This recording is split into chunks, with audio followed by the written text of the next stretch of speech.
You've come to the right place, traveler. Alright lads, welcome back to the channel, and this time around we're gonna have some leveling guides. I have 3 planners for Warlock, for Sentinel and for Beastmaster for you to follow and level up during the campaign and get into your monoliths. This was very much requested, so if you do like the video, if it helps you, do hit the like button and subscribe to the channel for more content so that you let me know that you like videos like that and you want more. And of course, leave in the comments below, let me know what you think and if you have any questions. Now, I'm gonna try my best here to guide you through everything that we do. So, on the Warlock, which is gonna be my leg starter once again, you can follow along on my live streams as well. We'll be starting with our first specialization, which will be Wandering Spirits. Now, in the Wandering Spirits, I do get the cooldown recovery rate first, and then we go down here to get the more damage over time to cursed enemies and damned enemies. They both will be once we get our Chthonic Fissure, and also a little bit more damage and spirit movement, and this one just for the VR rate, but you don't even need one. You can go into other nodes if you want a little bit of mana efficiency, for example.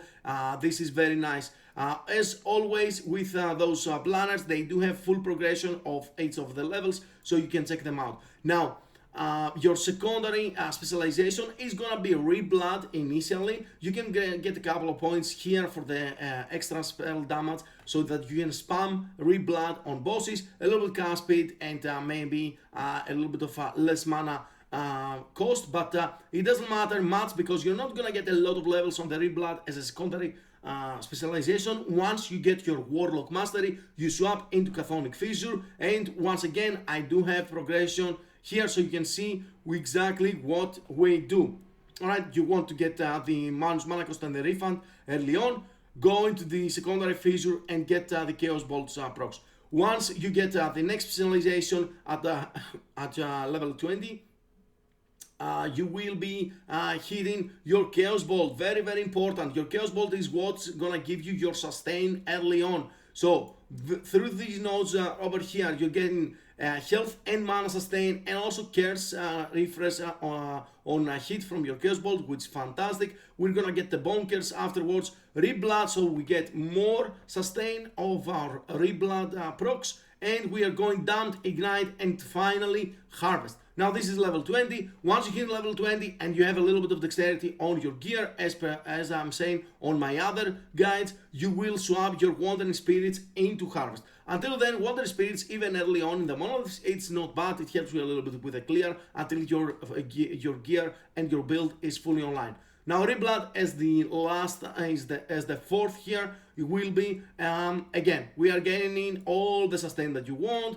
We are turning it into necrotic so we can get more down hits from it and more hits out of there. Mana cost reduction. This will be the last one only once you swap into a little bit more ward generation and to a more hybrid build. Before that, you want your Reblood to give you life and not ward so that you can sustain. Once you have your leech points and everything is okay with your life, then you can swap that and it gives you extra ward EHP. Profane Veil, pretty damn simple here. This is our movement speed early on to avoid attacks as well. Very, very good defensive layer. We are getting the extra curse, of course. I do like this secondary area and the extra bone curse as well, mark for death. And you can also go for 1 point on cleanse here. Let me fix that real quick. There you go. Yeah, I do like the cleanse after you finish up with your Profane Veil. Now, when it comes to gear, I have a few affixes early on that will help you, and you want to try and find them on the campaign. When it comes to the weapon, you want either a wand with minus mana cost for spell skills or a scepter crafted minus mana cost. So be very diligent about that. The minus mana cost is very, very important early on. Damage over time, cast speed, necrotic damage, even elemental damage or elemental damage over time is not bad for our grinds, but we're focusing on necrotic damage early on, so damage over time and necrotic damage are priority, along with cast speed. Now when it comes to your helmet and your body armor, you want a chance to apply damage on hit as early as possible. If you can get that, it's gonna help you a lot. On the body armor, you can also get spirit frequency for Chthonic Fissure, which is very, very nice. Any offhand will do here, just damage over time and cast speed. And same with the amulet, just live damage over time, and you're good there. Other than that, your gear needs some resistances, of course, so that you can get it. Movement skill and maybe cooldown recovery rate on those pieces is not bad for your transplant. It's just gonna make it so that you can traverse a little bit faster through the areas during the campaign. Now I have Invoker's Scorching Grasp here. Those are very good early set items if you drop them. Also, Isadora's Belt is amazing if you drop it once you can equip it and you have the levels. That's pretty much it about the Warlock. I hope this clarifies things and it helps you level up your Witchfire builds.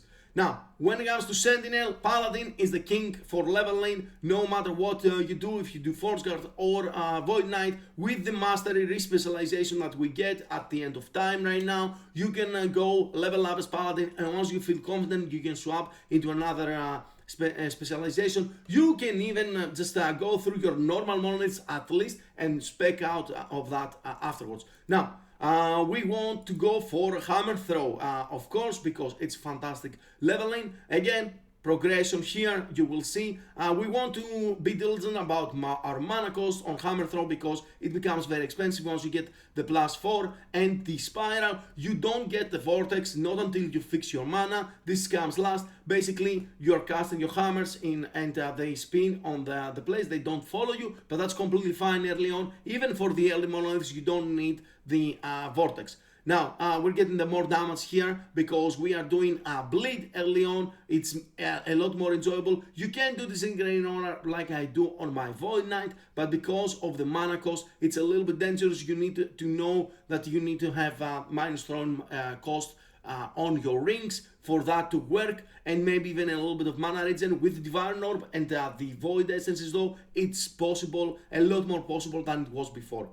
Now, secondary skill, of course, it's gonna be Holy Aura once you get to your Paladin. The secondary specialization here doesn't matter. Put whatever you want. Other than that, you just get your damage, get your attack speed out of the Holy Aura, get your resistances and endurance. And also, I do like the poison resistance and the cleanse when you press it. So if you feel like that you need cleanse, this is a nice one to have.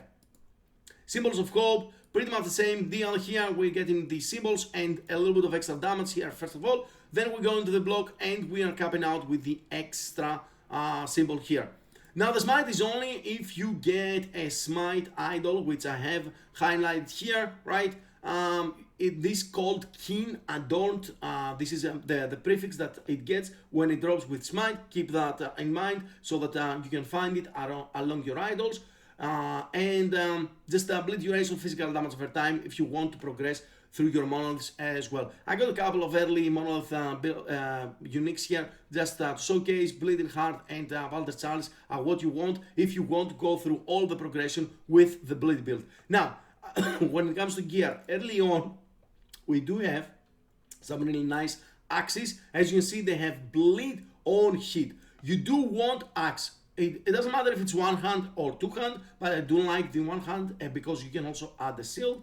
And because of this passive over here on the Force Guard, once you finish up with the Sentinel, you get this, you get Bleed Axe with an axe 75%, which is amazing, and you get from the implicit, you craft as well on the modifiers, and you are good to go with your Bleed chance. Now, when it comes to helmet and body armor, you want physical penetration with bleed and bleed duration. You can also get a chance to bleed, as I showcase here. So there are 3 good prefixes on our helmets and body armor that they are fairly easy to get. Make sure that you filter for them, and you will be dropping them. Other than that, on your shield, just life resistances as with other pieces. I do like silver rings if you can find them, and make sure that you filter -3 mana cost for phone skill. You can craft tier 1 on that. It's -3 instantly. So if you can craft just one prefix on each of your rings, it's -6 mana cost. It's gonna help you tremendously. The Paladin is very, very simple, very good to level up. I do hope that you have a good time with it. Holy Aura just covers a lot of our resistance as well, so very, very easy to go through the campaign. Now, when it comes to the Beastmaster, I already talked about this on my Scorpion Beastmaster League starter. If you want to check that out, it's a very, very solid starter. But other than that, let's see what we have here. As I said, we start with the Gathering Storm, we get the attack speed, and we get the mana gain. I have progression here as per usual so that you can see. Now, Gathering Storm is not amazing. We don't scale it that much, although we do scale attunement for everything else. So it does get a little bit more damage with the Storm Bolts. And second specialization, once you hit your second specialization, you put your swipe there and you just let it get the EXP. You want to hit this level over here, which is Primal Resonance. This is what makes this leveling being so good. Once you get your Stormcrows, even if you don't have it specialized yet, once you have the points for Stormcrows, you need 15 points on the Primalist tree to unlock them. Then, even if you don't have the specialization, you will put them on your bar. You have the Crow Storm on the bar after you summon your crows, and anytime that you swipe, you activate that. And of course, you can manually activate it once again, just paying the mana cost.